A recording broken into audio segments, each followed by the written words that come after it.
know about you guys, but I'm a big comic book fan, maybe a comic book nerd. Yeah, okay, we got one person. It's awesome.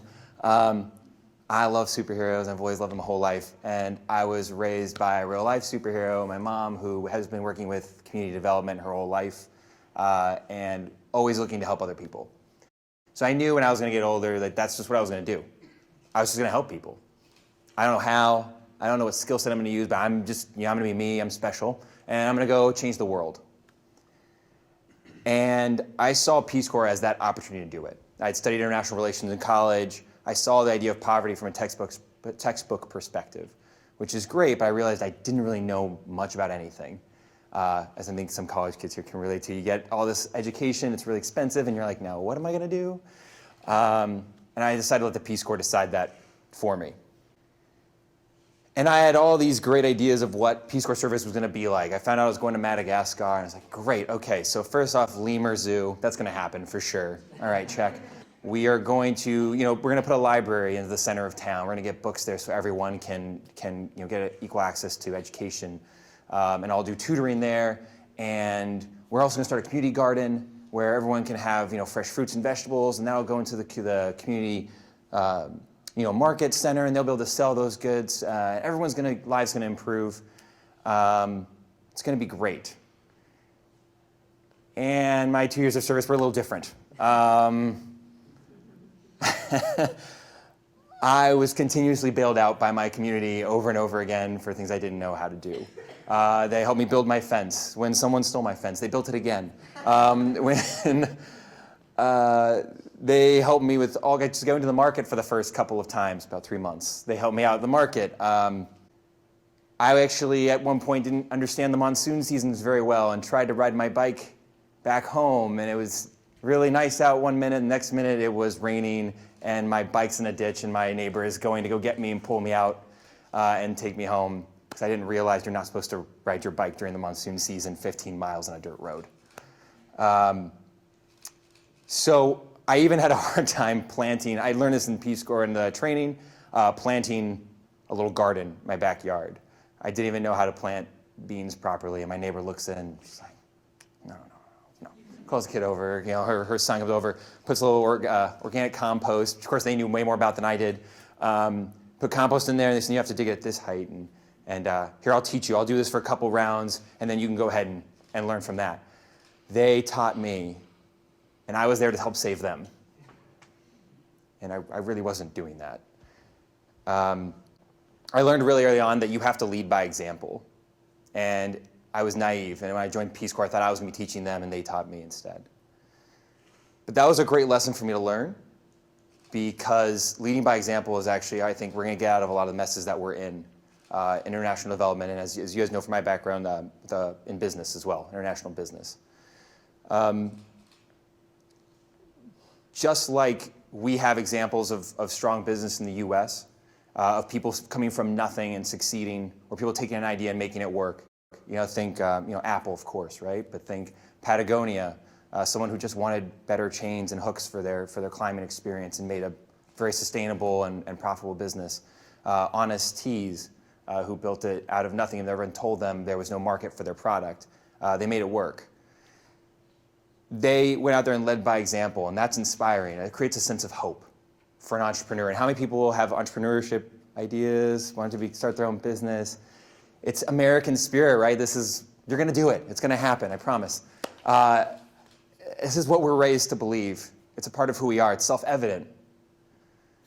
There's that hope. There's that sense of faith that if you work hard enough, things are going to work out.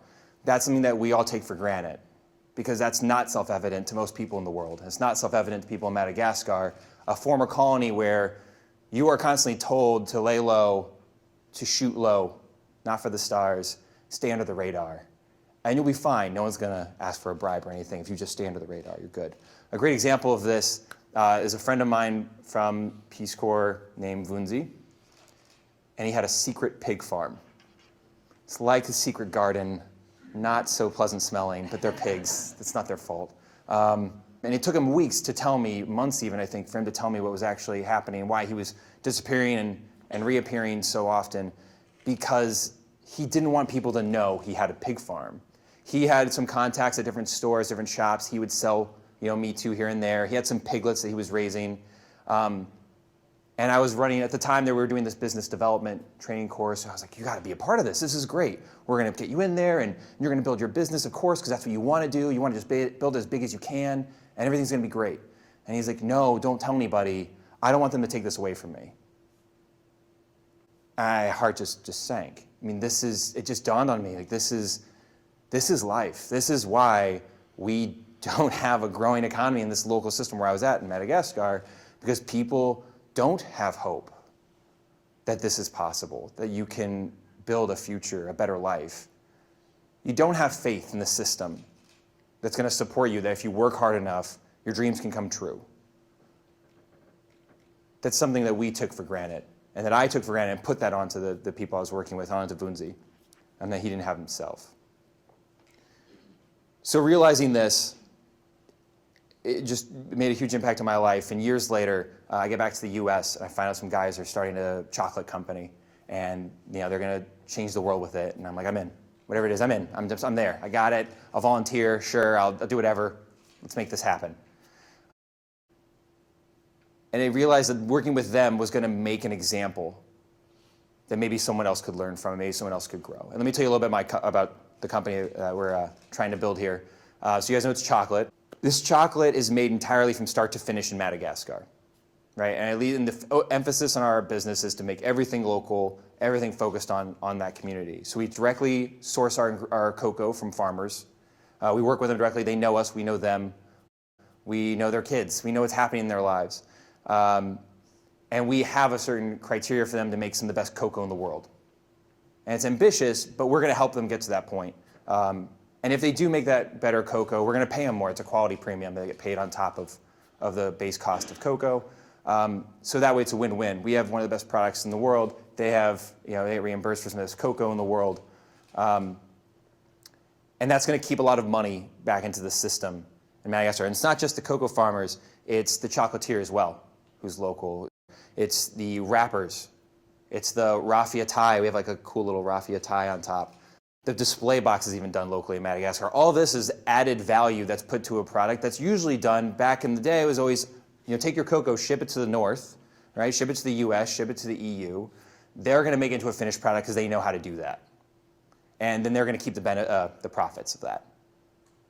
Africa can make some of the best products in the world. Madagascar can make the best chocolate in the world. And the only reason why they haven't yet is because there's not enough hope and there's not enough faith that that's possible.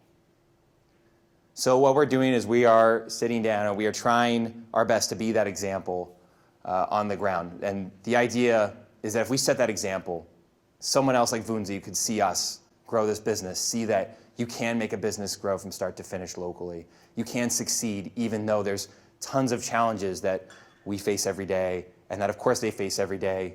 Being one of the 10 poorest countries in the world, Madagascar has no shortage of problems and no shortage of concerns when it comes to building a business. But you can do it.